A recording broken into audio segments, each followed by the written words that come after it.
30 सितंबर तक चलेगा विशेष गहन पुनरीक्षण अभियान।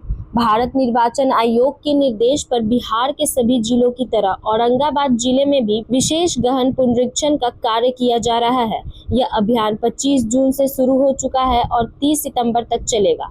इस दौरान सभी पात्र मतदाताओं का नाम मतदाता सूची में जोड़ा जाएगा और अपात्र लोगों के नाम हटाए जाएंगे, ताकि मतदाता सूची पूरी तरह से सही और पारदर्शी हो। जिला निर्वाचन पदाधिकारी सह जिला अधिकारी श्रीकांत शास्त्री ने समाहरण न्यायालय सभागार में आयोजित प्रेस कॉन्फ्रेंस में यह जानकारी दी। उन्होंने बताया कि बीएलओ बूथ लेवल अधिकार घर घर जाकर मतदाताओं का सत्यापन करेंगे। वे प्रत्येक घर में पहले से भरे गए एन्यूमरेशन फॉर्म की 2 प्रतियां देंगे और भरने में सहायता करेंगे। बीएलओ कम से कम 3 बार घर जाकर फॉर्म लेने का प्रयास करेंगे। मतदाता चाहे तो ऑनलाइन भी फॉर्म डाउनलोड कर सकते हैं और भरकर जरूरी दस्तावेजों के साथ अपलोड कर सकते हैं। भरे हुए फॉर्म को बीएलओ को देना होगा, जो एक प्रति अपने पास रखेंगे और दूसरी पर रसीद देकर मतदाता को लौटा देंगे। यदि कोई मतदाता समय पर फॉर्म नहीं दे पाता है तो वह दावा आपत्ति अवधि में फॉर्म 6 और घोषणा पत्र के साथ नाम जुड़वाने के लिए आवेदन कर सकता है। अगर ईआरओ और एईआरओ जांच में पाते हैं कि कोई नाम गलत तरीके से सूची में है तो उसे अंतिम मतदाता सूची में शामिल नहीं किया जाएगा। डीएम ने बताया कि बिहार में पिछली बार गहन पुनरीक्षण 2003 में हुआ था। अब शहरीकरण, प्रवासन, युवाओं की बढ़ती संख्या और मृत्यु की सूचना समय पर न मिल पाने जैसी स्थितियों को देखते हुए यह प्रक्रिया जरूरी हो गई है, जिससे एक सही और विश्वसनीय मतदाता सूची तैयार की जा सके। हम लोगों ने देखा है अपने वोटर लिस्ट में कि जो लोग की मृत्यु हो गई है उनका भी नाम दर्ज है। कुछ न कुछ कमियां रही हैं और समय समय पर चुनाव आयोग के द्वारा ये कार्य कराया जाता है। बिहार में पिछली बार 2003 में यह कार्य हुआ था, इसलिए 2003 का जो हमारा इलेक्टोरल रोल है वो हमारा बेस का काम करेगा। अभी भी हम लोगों ने कुछ दिन पहले ही अपने इलेक्टोरल रोल को रिवाइज किया है, तो इसमें हम लोगों का स्टेप होगा कि अभी जो हमारे पास इलेक्टोरल रोल है वो हम लोग अपने सभी बीएलओ को उपलब्ध कराएंगे।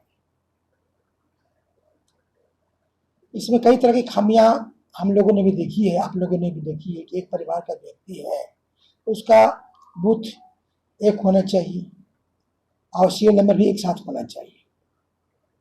हम लोग पाते हैं कि पति का अगर एक बूथ पर तो पत्नी का दूसरे बूथ पर, इस तरह की विसंगतियां पाई गई हैं।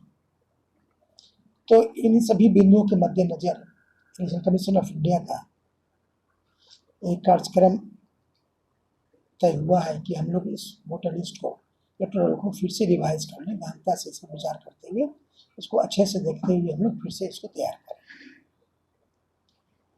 यह कार्य बिहार से शुरू हुआ, चूंकि बिहार में विधानसभा का चुनाव है जो कि अक्टूबर-नवंबर में संभावित है, इसलिए बिहार से यह अपेक्षा की गई है कि बिहार एक कार्य को अच्छे से करेगा। और इलेक्शन कमीशन ऑफ इंडिया के प्रतिनिधि भी आए थे, हम लोगों की मीटिंग भी हुई है। सभी डीएम्स को प्रशिक्षित किया गया है। हमारे जो ईआरओ होते हैं उनको भी प्रशिक्षण कर दिया गया है और आज सभी बीएलओज को पूरे जिला में हम लोग प्रशिक्षित कर रहे हैं। आज अभी मैं भी नबीनगर में शामिल हुआ। तो पर्पस क्या है ये मैंने आपको भी बताया है। इसमें है क्या कि हमारा जो इलेक्टोरल रोल है उसी के साथ में इलेक्शन कमीशन ऑफ इंडिया ने उसी के अनुसार एन्यूमरेशन फॉर्म जनरेट किया है। हम लोग उसको डाउनलोड कर लेते हैं। उसमें पहले से कई चीज़ें भरी होती हैं, जो data election commission of India के पास में है वो पहले से उसमें प्रिंटेड है। उसको हम लोग डाउनलोड करके प्रिंट आउट निकाल करके हम अपने बीएलओ को देंगे। अब बीएलओ घर घर जाकर, हाउस टू हाउस, घर घर जाकर ये एन्यूमरेशन फॉर्म प्रत्येक व्यक्ति को उपलब्ध करा देगा।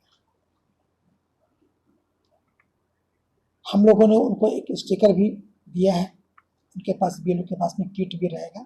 इसमें उनके पास स्टेशनरी जो आवश्यक चीज़ें हैं वो उनके पास रहेगी। आईडी कार्ड रहेगा उनके पास में, बीएलओ कैप रहेगा उनके पास में, ताकि आइडेंटिफिकेशन में किसी को दिक्कत नहीं हो और किसी को भी पेपर देने में, उनको सबमिट करने में कोई परेशानी नहीं है। जो नॉमिनेशन फॉर्म हमारा है उसमें पहले से प्रिंटेड फोटो रहेगा, लेकिन उसके बगल में जगह दिया गया है कि लेटेस्ट फोटो लोग उसमें चिपका लें। चूँकि अब देखते हो कि वोटर आईडी कार्ड का यूज़ कई क्षेत्रों में होता है। अगर हम एयरपोर्ट पर जाते हैं तो वह हमारे लिए आईडी का भी काम करता है। तो एक बहुत अच्छा डॉक्यूमेंट होता है जो कि प्रत्येक व्यक्ति के पास होता है जो भी एलिजिबल है। तो जो भी हमारे भारत के नागरिक हैं उनको वोट देने का अधिकार होता है। तो जो यहाँ के सिटीजन हैं उनको वोट देने का अधिकार मिले, वो वंचित न रहे, कोई व्यक्ति छूट न जाए। लेकिन अगर कोई व्यक्ति इनएलिजिबल है तो उसका नाम भी शामिल ना हो, ये भी हमें देखनी है। इनएलिजिबल मतलब कि जो उसका उम्र 18 ईयर्स से ज़्यादा नहीं है, 18 ईयर से कम के बच्चे अगर जुड़ गए हैं तो उनका नाम इसमें नहीं आना चाहिए। ऐसे तो ऐसी संभावना कम दिखती होती है, ऐसा होता नहीं है। क्योंकि फ्रेंचाइज 18 ईयर्स के जब बच्चे ऊपर होते हैं तभी उनका नाम नहीं उठता है। तो जो भी एलिजिबल व्यक्ति हैं सबका नाम हम लोग इलेक्टोरल रोल में ऐड करेंगे।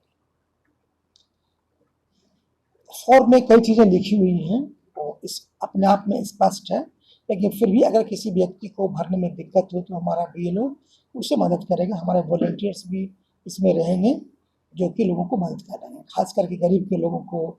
जो लोग हमारे हैं जो थोड़ा कम पढ़े लिखे लोग हैं उनको हो सकता है कि थोड़ी दिक्कत फॉर्म भरने में हो सकती है। ऐसे बिल्कुल सिंपल डेटा है। आधार कार्ड अगर आपके पास है तो उसका नंबर दे दीजिए, आप डेट ऑफ बर्थ अपना बता दीजिए। अभी तक देखते हैं हम लोग कि एज ऑन इतना, एज कितना, स्पष्टता उसमें नहीं होती है।